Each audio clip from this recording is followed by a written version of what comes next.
Hi there, Chris here with another quick tip for you all.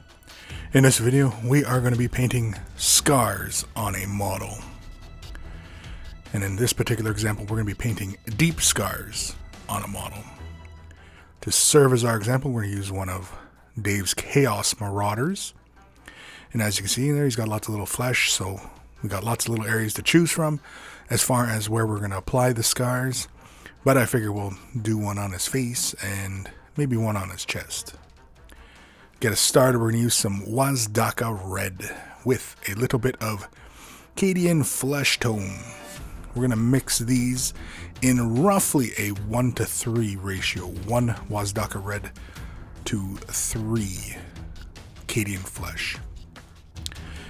Use a little bit of medium just to help with the flow of the paint. And as you can see, I laid the colors down side by side. And really because I'm just using very minimal amounts of paint, because really don't need that much when using the scars. And as you can see, as I'm mixing, I'm kind of like just really kind of going for an in-between shade. It's probably not quite a 1:3, it's probably closer to a 1:2, but really it's just whatever color looks about right for what you want to do.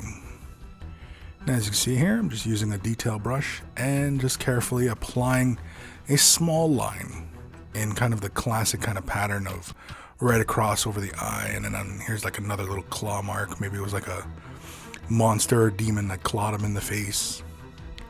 You can see here, we're just going on the chest here because there's lots of surface area there where, you know, a little scar might show up. You see, I just start off with one fairly long scar mark, and then do two little short ones off to the side of it, just kind of representing a little three-clawed thing or something. Who knows, right? Just looks kind of mean with all those little scars on them. And in here, we're just carefully catching the underside of that muscle group, because again, we're going for a slightly three-dimensional effect here with the scar. Next, we're going to grab some Drushi Violet. We're going to mix this, just a fairly heavy load onto the brush, and we're going to mix this right into our already established mixture, just to take it down a bit. As you can see, there's a little bit of purple. It's a little bit a deeper shade.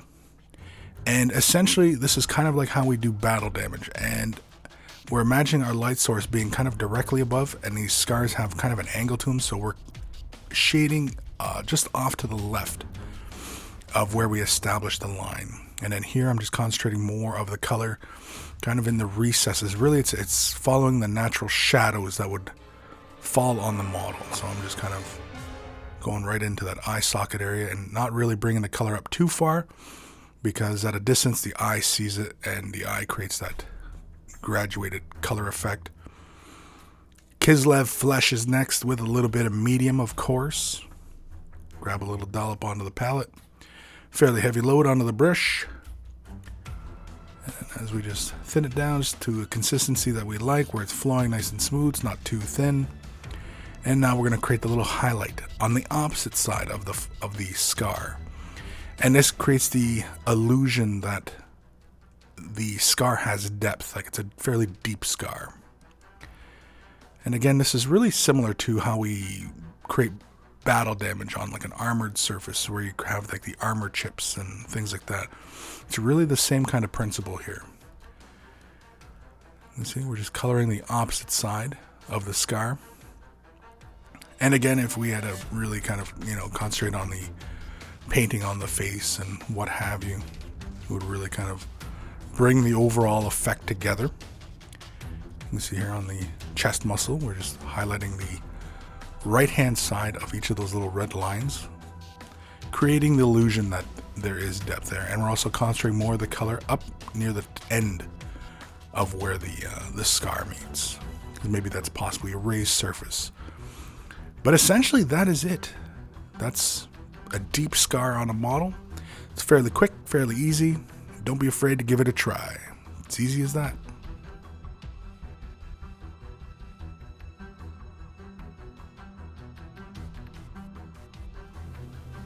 And thank you for watching the video. Hopefully you found it useful and informative. For the next quick tip video, leave a comment below or question.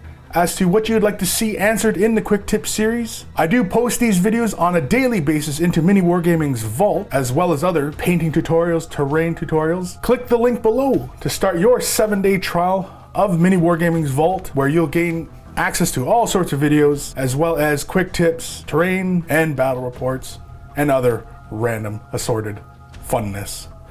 And so thanks for watching. Happy wargaming.